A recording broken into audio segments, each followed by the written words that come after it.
Good evening, everyone. Welcome to CSIS. Thank you for joining us for this very special event. My name is Victor Cha, President of Geopolitics and Foreign Policy and Korea Chair at CSIS, Professor at Georgetown.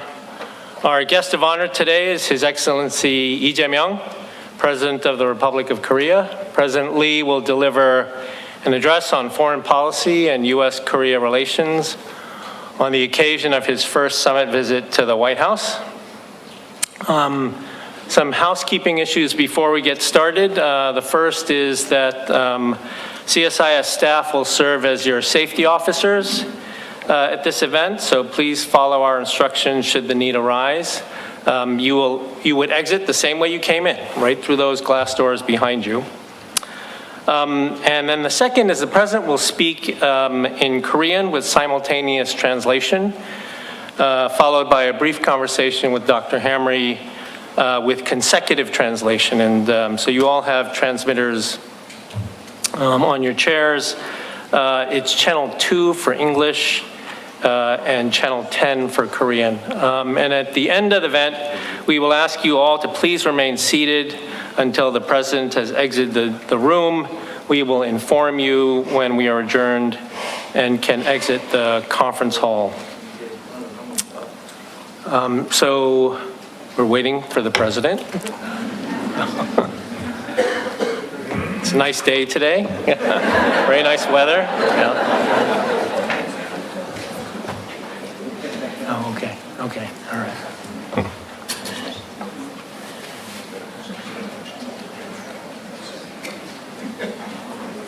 They told me he's coming in 3 minutes. This is going to be the longest 3 minutes of my life.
So could I ask you to please stand and give a warm welcome to the President of the Republic of Korea, President Lee Jae Myung.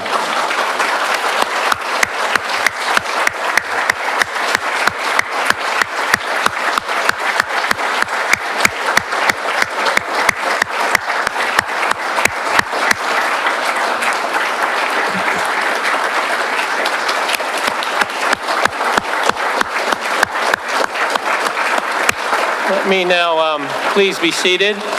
Let me now turn the proceedings over to our President and CEO, Dr. John Hamre.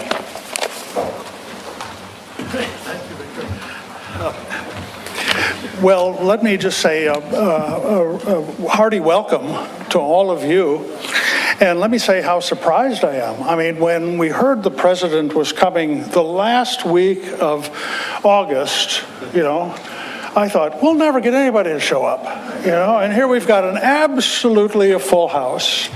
And I think that reflects the importance of Korea to all of us, and it reflects the important leadership that President Lee is bringing to Korea, and we're really excited to have him here. And I want to say thank you to all of you for coming. I've got this remarkable lineup of dignitaries here, and I'm going to really screw this up, but I want to just say thank you. Carly Hills, former U.S. Trade Representative. Roy Ryu, he's on my board, and so he's one of my bosses, so I really have to say thank you to him for coming. Chuck Hagel, former Secretary of Defense and Senator. Bill Cohen, Secretary of Defense and former Senator. Chris Dodd, former Senator. Rob Portman, former senator, U.S. Trade Representative. We're so grateful to have you here. He flew in from Ohio, and he's flying back tonight to be here, so we're really delighted. Jim Jones, who's the former SACIR National Security Advisor and Commandant of the Marine Corps. Jim Clapper, National Security Advisor, National Intelligence Director. Kurt Campbell, who is the Deputy Secretary of State. Allison Hooker, thank you for joining us, Undersecretary at Policy at the State Department. Mark Lippert and Sung Kim, who are both ambassadors, and I think also, where is, Thank you very much for coming, Kathy. Kathy Stevens is also here. So just want to say thank you to all of you for honoring us and honoring the president by being here today. President Lee's election was not a normal election. It occurred in the context of a diplomatic crisis, in a constitutional crisis in Korea. And, I think all of us were just so unsettled by what we saw. And it was, the Korean people stood up. The Korean people asserted their democracy. And it was very reassuring to those of us that have dedicated our lives to building a stronger Korea. We were so gratified to see Korea being a strong democracy. And then in a few months, they elected President Lee. And it was because you're bringing that new direction for Korea, President Lee, and we want to say thank you to that. This is the first time that President Lee is going to give a talk on foreign policy. And so I would ask you, with your enthusiastic applause, to please welcome President Lee Jae Myung to the dais for his comments.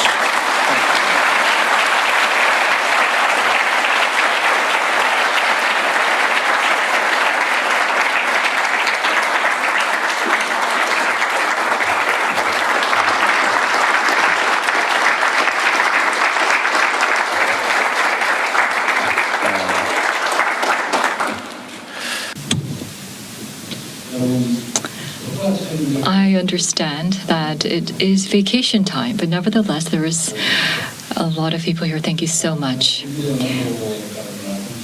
Before I read the prepared script, well, as it was just mentioned by Dr. John Henry, it is true that the Republic of Korea experienced a crisis, and probably the entire world was alarmed, because in a country like Republic of Korea, a coup, a martial law, and then again you were probably surprised that such a political crisis was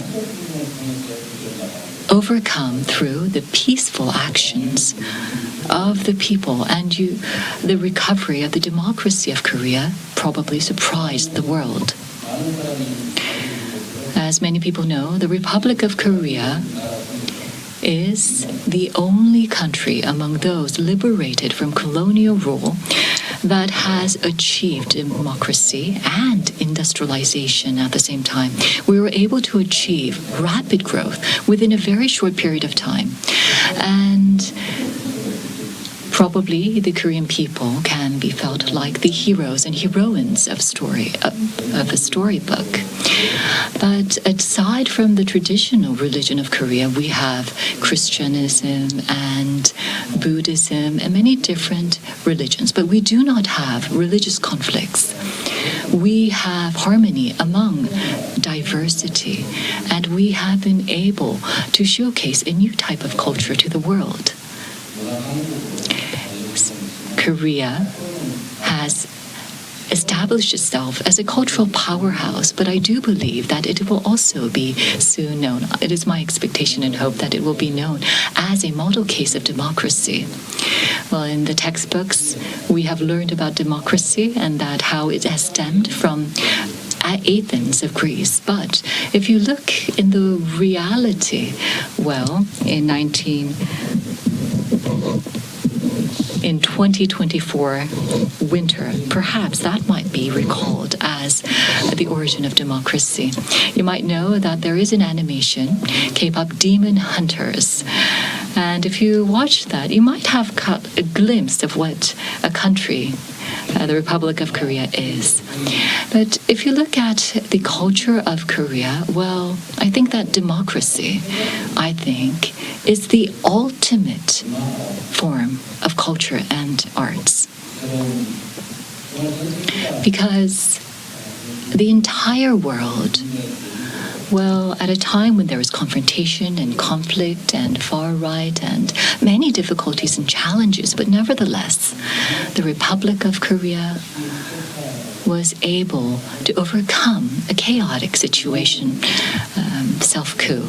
But the protesters were enjoying themselves, singing, and also without shedding a single drop of blood, we were able to overcome that crisis. And I do believe that that is a model case of democracy. So please keep your eye on the new Republic of Korea. And let me now go into my prepared script. Honorable Dr. John Henry, President of the Center for Strategic and International Studies, distinguished guests, ladies and gentlemen, thank you so much for joining us despite it being vacation time. It is a pleasure to meet you. At a time when the global landscape and regional security conditions remain challenging, CSIS, a leading think tank in Washington, D.C., which has long maintained a special focus on the alliance between the Republic of Korea and the United States, has graciously organized today's event, and I would like to express my deepest gratitude to CSIS. The Republic of Korea, as I mentioned before, is unique among nations liberated from colonial rule, having achieved both industrialization and democratization at the same time. It is a global leader of cutting-edge technology that is poised to reshape the future of humanity, and a cultural powerhouse that is rewriting the standards of creative industries with content that moves and delights audiences around the world. At the heart of our shining achievements lies the determination and talent of the Korean people who have turned crisis into opportunities at every critical juncture in history. However, without the contribution of the U.S. and the international community, Korea would not be where it is today. In the process of rapid economic growth, also known as a miracle on the Han River, and the fight for democratization against a brutal dictatorship, the support and cooperation from the U.S. have always been a great help to Korea. The solidarity between Korea and the U.S., which has endured for over 70 years, proved its strength as we overcame a military self-coup attempt on December 3rd of last year. The power to suppress the armed coup forces without shedding a single drop of blood came from the Korean people who participated in peaceful protests, demonstrating to the world vivid vibrancy of K-democracy. Yet, it is also thanks to all of you leaders in the American political and social circles who have expressed unwavering trust, solidarity, and support for our efforts to restore democracy. The new government was elected by the people who cherish freedom and democracy. And we are ready to further strengthen the alliance we have with the ROK, between the ROK and the U.S. As a member of the liberal democratic community, Korea has benefited from growth and development, and it stands ready to shoulder its responsibilities in return. Korea's democracy and the ROK-US alliance have endured numerous challenges, and we are faced with a turbulent international situation and new daunting challenges. Immediately after the June 3rd presidential election in Korea, CSIS released a report titled South Korea's New President Frying Pan to Fire. And the title of this report speaks volumes about the grave reality facing my country. Today's challenges are numerous and complicated, including North Korea's continued nuclear and missile development and military cooperation with Russia, the serious security environment surrounding Ukraine and the Middle East, and global supply chain issues concerning energy and critical minerals. To address these unprecedented challenges, wisdom to turn crisis into opportunities and build a foundation for a new development is more urgent than ever. Against this backdrop, I believe that the best approach we need is about responding to quickly changing global affairs with strategic insight and flexible thinking, which can be called as pragmatic diplomacy centered on national interests. And the backdrop and the backbone of pragmatic diplomacy centered on national interests is the ROK-US alliance, which has played a pivotal role for peace and prosperity. Our two countries have fought side by side on many battlefields to defend peace and prosperity. And so, we stand together as security allies. Once a recipient of American aid, Korea has become the largest greenfield investor in the U.S., helping Americans enrich their lives. And so, we support each other as economic allies. Building on our security and economic alliance, I am committed to opening a new chapter of pragmatic alliance centered on national interest together with President Trump. At the summit meeting today with President Trump and I agreed to make and modernize our bilateral alliance to be more reciprocal and future-oriented in line with the changing security landscape. The U.S. defense commitment to the Republic of Korea and our joint defense posture remain unwavering and ironclad. At the same time, Korea will take a more leading role in maintaining security on the Korean Peninsula. First of all, we will increase our defense budget, which will be used to transform the Korean military into a smart military that will prevail in future warfare. And so we will use it to acquire cutting-edge technology and military assets. At the summit meeting, President Trump stated his willingness to actively support Korea's efforts to strengthen its military capabilities and further expand bilateral cooperation in the advanced defense industry.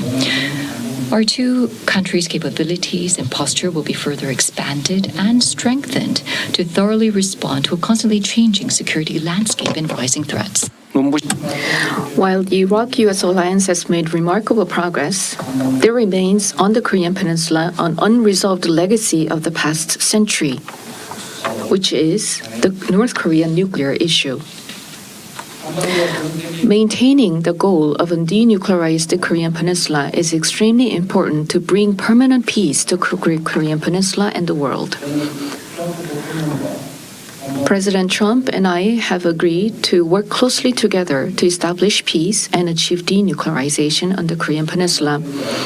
Obligations under the Non-Proliferation Treaty must be strictly observed on the Korean Peninsula, and it is evident that that is in the interest of both Koreas. The Republic of Korea will comply with the NPT regime and strictly keep its commitment to denuclearization. The inter-Korean relations are not an exception to the principle of pragmatic diplomacy centered on national interests. Korea and the U.S. will make efforts to have dialogue with North Korea while firmly responding to North Korean provocations.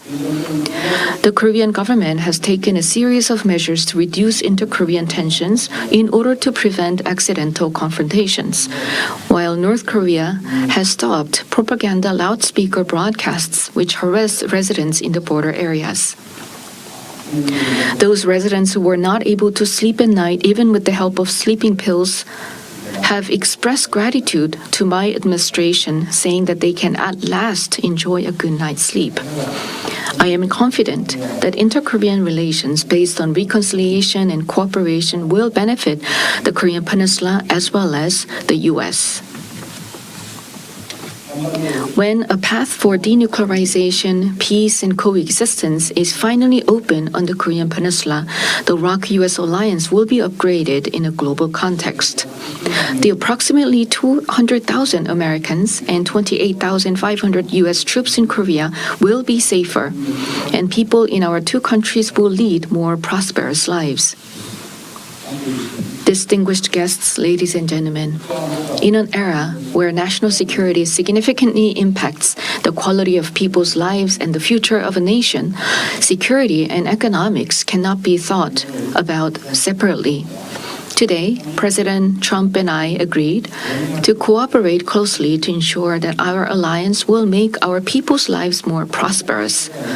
The tariff deal that our two countries have made will serve as a stepping stone to strengthen advanced technology cooperation between our two countries. The K shipbuilding industry, equipped with the world's strongest capabilities, will bring about a renaissance of the U.S. shipbuilding industry and create a new historic turning point for mutual prosperity. Korea and the U.S. will boldly take on the challenge of our times, where security and economics converge through advanced technology alliance. A future where different countries cooperate and achieve mutually beneficial growth. Does it sound like a dreamy, rosy future? It is a dream that can come true because our people, the strongest foundation of our alliance, are realizing this ideal. Despite the vast distances across land and sea between the two countries, nearly 3 million Koreans and Americans are visiting each other's country annually, expanding exchanges and deepening friendships. Hollywood movies and rock and jazz music have long been loved by young Koreans.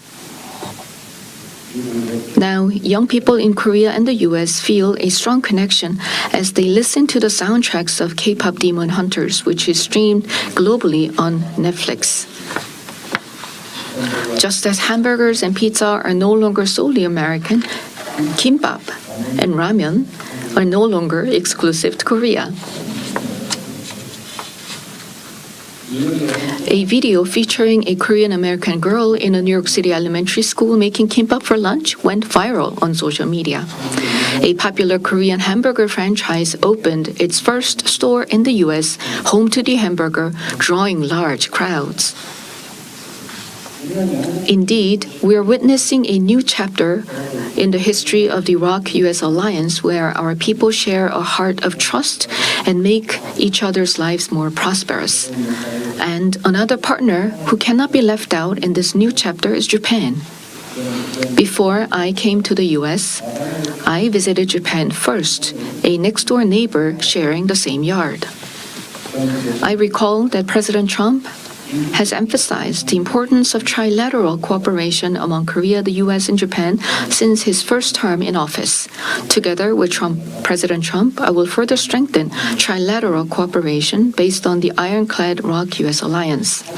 The three countries will respond jointly to North Korean nuclear and missile threats and step up efforts to achieve peace and prosperity in the Indo-Pacific region and the world. Distinguished guests, ladies and gentlemen, our great alliance was forged amidst trenches and gunfire on the battlefield. But over the past 70 years, it has transformed into an alliance that covers a wide range of areas, including shipbuilding, AI, semiconductors, quantum technology, and nuclear energy. And even at this moment, the alliance is authoring a new chapter of history. A future-oriented, comprehensive strategic alliance is firmly rooted in the three pillars of security, economy, and advanced technology. And this ironclad alliance, founded on pragmatism and national interests for our people, will shine brightly. The golden era of the ROK-US alliance has yet to come, not because we lack in something, but because we have unlimited potential to realize. Together, we can achieve even greater things. For our glorious moments to come, 같이 갑시다. Thank you.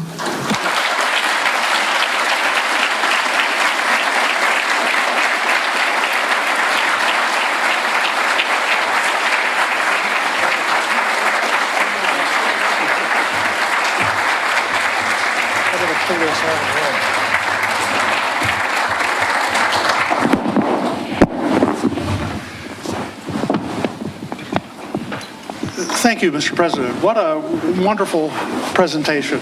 We're really grateful that you gave us the time. Like everybody in this room, I'm going to ask the question they want to ask, which is, how did it go? I mean, you had this private meeting with the president.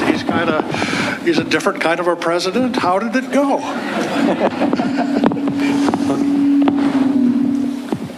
우선은 이 트럼프 대통령께서 이미 저를 만나기 전에 SNS를 쓰지 않았습니까? 매우 위협적으로 SNS를 쓰셨고 또 기자회견에서 이미 또 한국 정부의 수사에 대해서 한국 정부 여기 있습니다. 아침에 기자들과 기자회견을 하면서 한국 정부가 미군 기지에 압수수색을 했다. 감옥은 따져봐야 되겠다 이런 말씀까지 하셔서 우리 참모들 사이에는 이거 젤렌스키와 트럼프 같은 상황이 벌어지지 않을까 이렇게 우려를 했습니다. I think your interpreter is going to now. 그런데 So before, first of all, before I met with President Trump today, he posted on Truth Social a very threatening post, which I felt. And then during the press gaggle, he mentioned about the Korean government's investigations regarding the previous government, and he mentioned that he would look into the search and seizure of U.S. bases. And so my staff was worried that we might face a Zelensky moment. 그런데 저는 이미 그렇지 않을 거라는 점을 알고 있었습니다. But I already knew that I would not face that kind of situation. 왜냐하면 제가 트럼프 대통령이 쓴 거래의 기술, The Art of the Deal을 읽었기 때문이죠. That's because I had read President Trump's book, The Art of the Deal.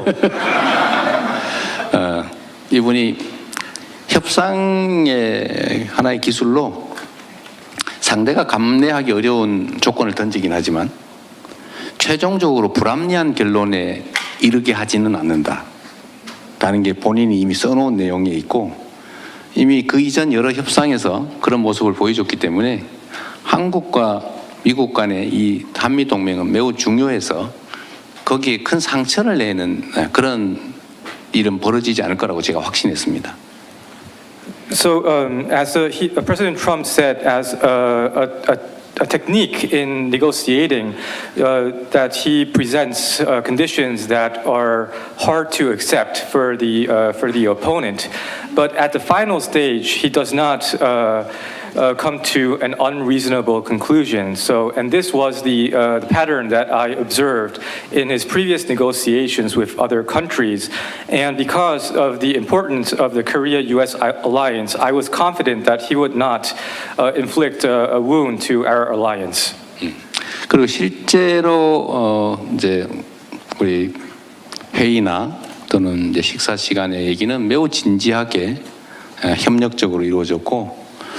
우리가 기대했던 것보다 훨씬 더 많은 것들에 대해서 대화되고 또 양해하고 또 격려를 받았기 때문에 예정된 시간보다 훨씬 더 많은 시간을 결국은 대화하게 됐고 그래서 이 모든 행사 수년이 돼서 여러분과의 이 모임도 늦어지게 된 것입니다. As for the actual summit meeting and our luncheon meeting, we had very good conversations, and I would like to say that my meeting with President Trump was beyond my expectations. So we had very good conversations. We increased our understanding, and I received a lot of encouragement from President Trump. And so our meeting surpassed the planned time, which was why this event was also a bit delayed. 그래서 결과는 아주 좋았습니다. So the results were very good.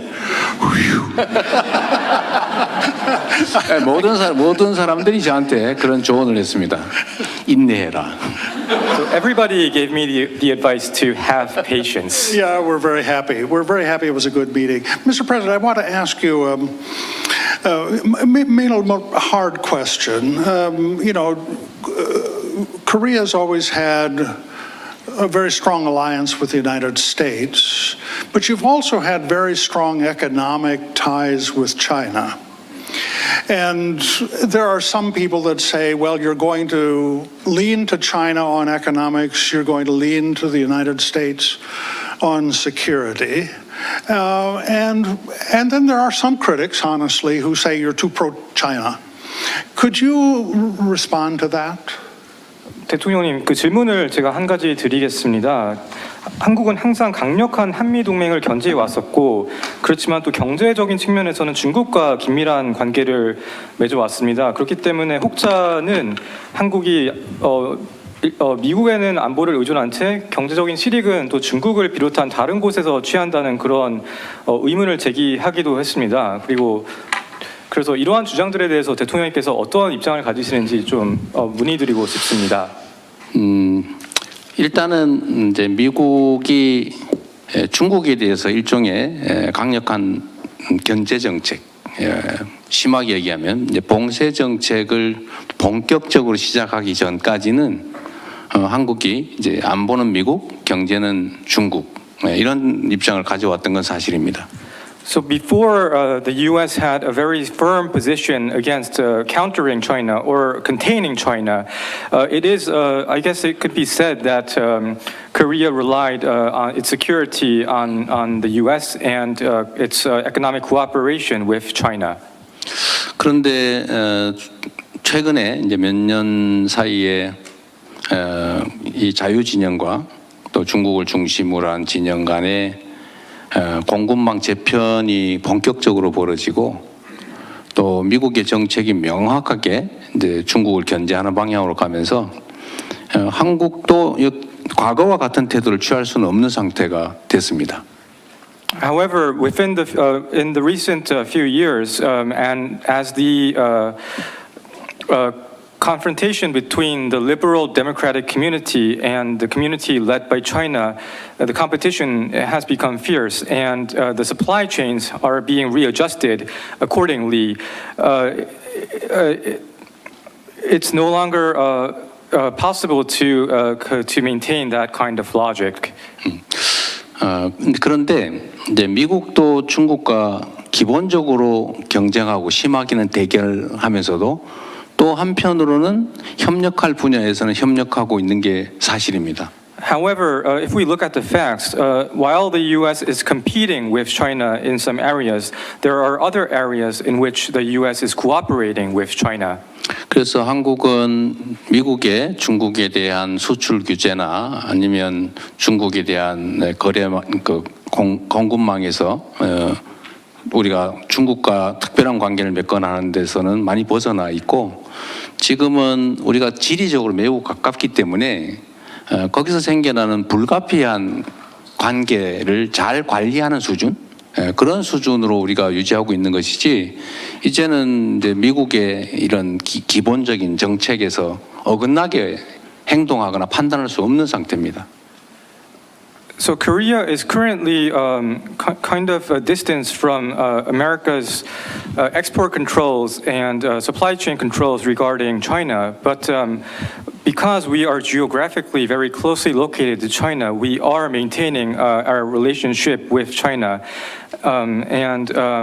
Yes, and that is, yes, we are maintaining our relationship with China. Thank you, President. Very thoughtful.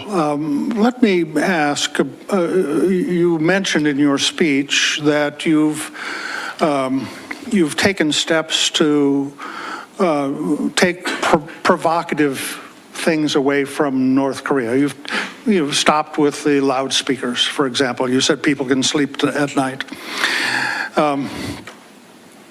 And yet, North Korea has responded with some really kind of rude things, not very encouraging comments that suggest that there's any prospect of working with Korea. What do you think are practical opportunities with North Korea that you could explore?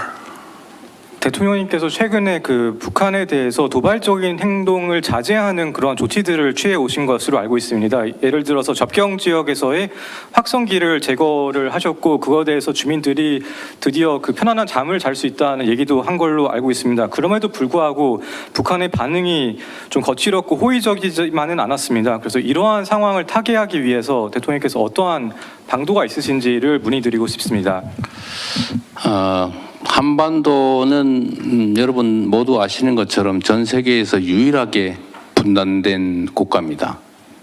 So the Korean Peninsula, as you well know, is the only region that is facing a divided situation. 그냥 분단된 국가 정도가 아니라 서로를 절멸하고 싶어 할 정도로 적대성이 강하고 엄청난 규모의 군대, 그다음에 엄청난 무기들이 직접 부딪히는 세계에서 군사 밀도가 가장 높은 나라죠. And it's not just a simple division, but it is a very antagonistic division where both sides aim to get rid of the opposite side, and both sides are maintaining large armies and have great weaponry, and the density in terms of military strength is very concentrated. 그래서 북한을 억제하기 위해서 엄청난 제재를 가했지만 결과는 끊임없이 핵무기를 개발하고 미사일도 개발해서 이제는 재진입 기술 마지막 단계만 남겨놓고 핵폭탄을 싣고 미국까지 날아올 수 있는 ICBM이 거의 개발되어 있는, 그리고 매년 약 10개에서 20개 정도의 핵폭탄을 만들 수 있는 역량을 계속 키우고 있는 그런 상태가 됐습니다. And in response to North Korea, we have made efforts to deter North Korea and apply sanctions, but the result has been North Korea's continued development of its nuclear and missile programs. And now North Korea is close to completing this program. They are at the final stages of developing ICBMs, which can target faraway distances, and they are accumulating 10 to 20 they are able to produce 10 to 20 nuclear weapons per year. 이미 22년보다 지금 이제 3년 사이에 핵폭탄 보유 숫자가 이제 2.5배로 늘어났다. 그리고 핵물질 생산 능력은 엄청나게 늘어났다라는 게 이제 객관적인 사실이죠. For the past 3 to 4 years, the hard facts are that the number of nuclear weapons that North Korea possesses has increased 2.5 times during the past 3 to 4 years, and their ability to produce fissile material has increased tremendously. 그래서 우리 한국 입장에서는 강력한 방위력은 보유하고 끊임없이 무기체계 장비를 개발해서 군사적으로 압도하고는 있지만 이 재래식 무기에 있어서는 우리가 압도적으로 앞서더라도 이 소위 핵무기에서는 우리가 전혀 갖고 있지를 못하기 때문에 그야말로 엄청난 재래식 무기, 그다음 그들의 핵무기, 이게 공포의 균형을 이루고 있는 상태가 됐죠. 그리고 점점 더 악화되고 있습니다. So from the perspective of Korea, we are increasing our defense capabilities by developing overwhelming conventional weapons. So although we are way in advance of North Korea in terms of our conventional weapons capability, we do not have nuclear weapons. And therefore, there is a balance of fear between on the Korean Peninsula, but the situation is deteriorating. 그래서 강력하게 제압은 하되 상황이 더 악화되지 않게 하기 위한 구체적 노력도 좀 필요하다는 게 저희 생각이고, 그러기 위해서는 더 이상 생산하지 않는, 더 이상 확산되지 않게 하는 다른 나라로 미사일 ICBM 그 개발도 이 상태에서 멈춰서 미국의 현실적 위협이 되지 않게 하는 이런 현실적 방법을 찾아야 된다는 게 저희 생각입니다. So my belief is that we should find a realistic way to stop North Korea from producing more and from proliferating, and stopping their development of ICBMs so that it cannot become a threat to North Korea. So we have to maintain a strong deterrence against North Korea, but we have to make efforts so that the situation does not become worse. 가난하지만 사나운 이웃은 그냥 억압한다고만 모든 게 해결되지는 않고 필요하면 적절하게 관리할 수단도 필요하지 않을까, 그게 훨씬 더 안전하지 않을까 하는 생각을 하는 겁니다. So we cannot solve the problem by simply suppressing North Korea. We also have to have the wisdom of managing the situation if it is necessary to do so. I think that's entirely right, Mr. President. I also think it's very important to emphasize deterrence and for Korea to trust America with its pledge of extended deterrence, because that becomes a foundation for this. 대통령님 말씀에 전적으로 공감합니다. 그리고 그 확장 억제의 중요성이 매우 중요성을 강조하고자 합니다. Mr. President, your schedulers have told me I have to end by 7 o'clock, but I do want to ask one last question. You were elected after a tragedy with the declaration of martial law, and you became the president of a very divided country. Now, we're a very divided country, so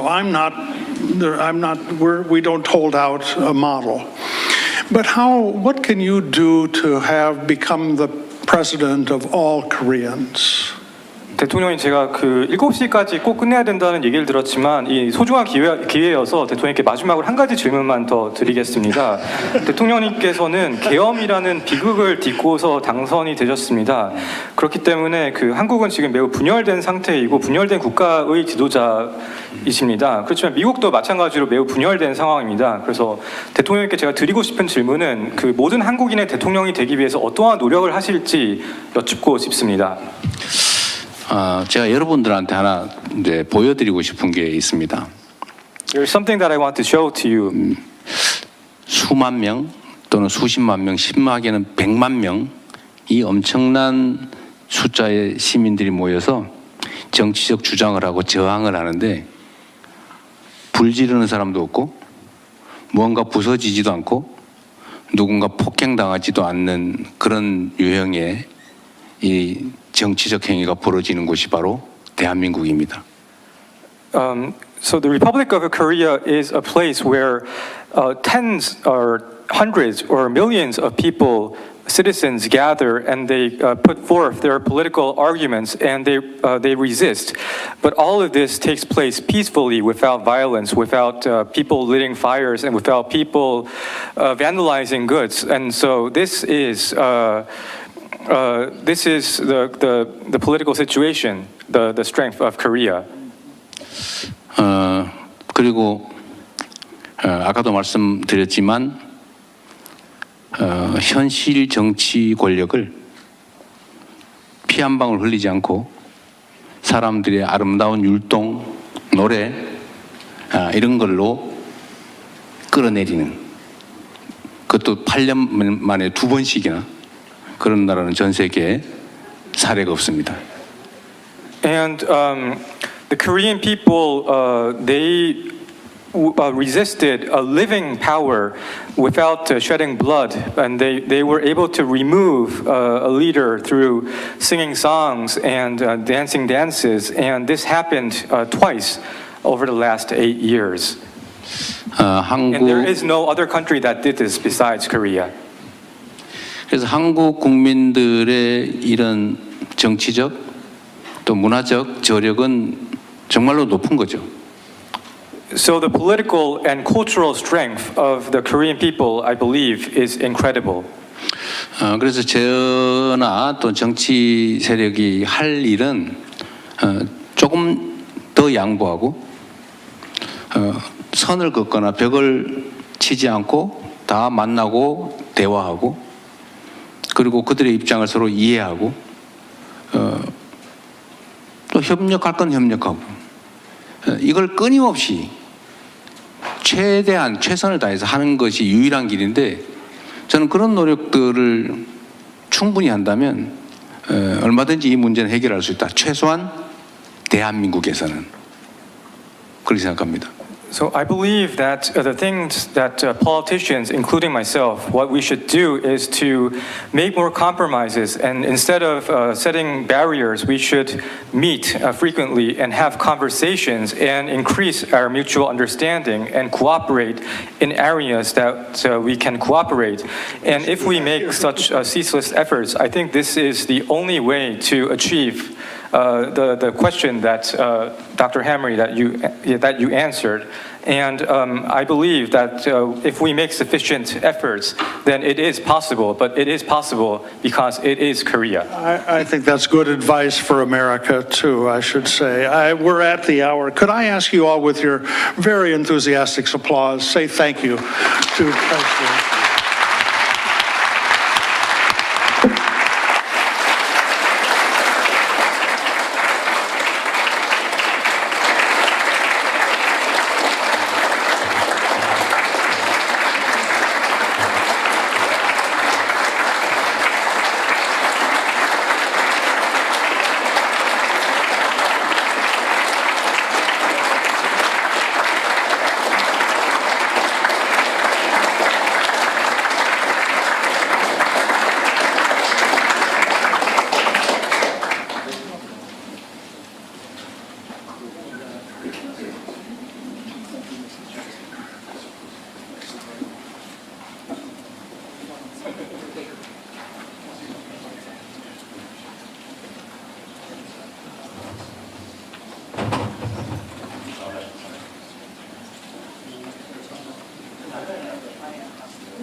Thank you all very much for